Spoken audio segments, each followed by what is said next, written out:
T'es au courant qu'il y a une tribu de Maboules qui te cherche là en bas? Ouais. Tu vois de qui il s'agit?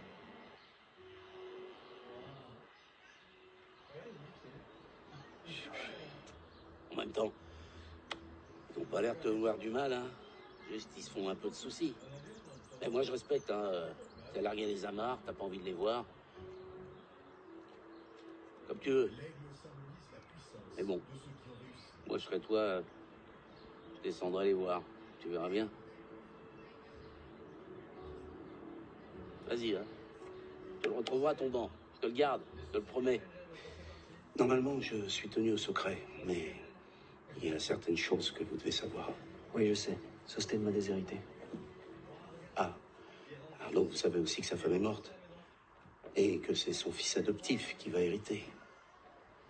Celui que j'ai vu au cimetière? Oui. Ils n'ont pas eu de bébé. Eh non, elle est morte en faisant une fausse couche. Le curé l'a accepté dans le coin des réprouvés. Et c'est là que vous avez vu son fils tout à l'heure. Oublie ce Gaspard. Vous êtes qui? Vous voulez quoi? Je parle pas aux flics, c'est un principe. C'est bien les principes, monsieur l'avait dit. Sauf quand il risque de vous envoyer 20 ans derrière les barreaux. Allez, barrez-vous. Nice Studebaker. Hé, vous là-bas, on touche pas à mes voitures. Venez par là. Allez, c'est une bouteille que je sors que pour les grandes occasions. Une gnôle de 10 ans d'âge. Ah. Ah, non, merci. Jamais pendant le service. Ah bon? Je croyais qu'on entendait ça que dans les films. En tout cas, Ryan, si tu refuses, tu me vexes. Hein. C'est avec le pilote que je trinque, pas avec le flic. Ça se boit cul sec. Santé. Si vous nous racontez plutôt votre embrouille avec Mathieu Nerval. C'est un petit merdeux. Ça a l'air d'être unanime, ouais. Vous pouvez développer? Il a mis en cause mes réglages du moteur. Et puis il m'a accusé de privilégier les deux autres pilotes.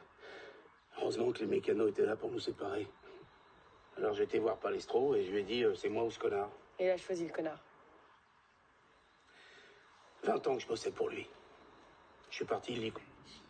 J'avais sorti des cadavres de la flotte, mais je vous garantis que celui-là était pas beau à voir. Hein. Il m'a foutu un coup. Et encore, je savais pas que c'était le mari de Mimi. Je croyais qu'elle supportait pas le bateau. Ah, elle supporte plus. Oui. Depuis qu'un abruti en jet ski a coupé son petit catamaran en deux. Elle se baladait avec son copain de l'époque, Jérémy, le moniteur du centre aussi. L'abruti en jet ski est mort sur le coup, Jérémy aussi. Il y a que Mimi qui s'en est tirée. Enfin, tirée, si on veut. Elle a quand même passé 1 an à l'hosto et elle a perdu le bébé qu'elle attendait. Ouais. Alors après ça, fallait plus lui parler de bateau. Ouais, ça se comprend. Ouais. Jasmine, c'est une gosse formidable. C'est une battante. Vous savez, comme ma femme est morte il y a 5 ans, moi je me suis écroulé.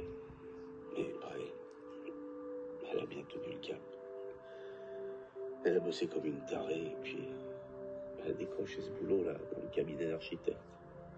Avec lui, Jasmine était tellement heureuse. Et elle me disait toujours qu'elle n'avait jamais été aussi heureuse de sa vie.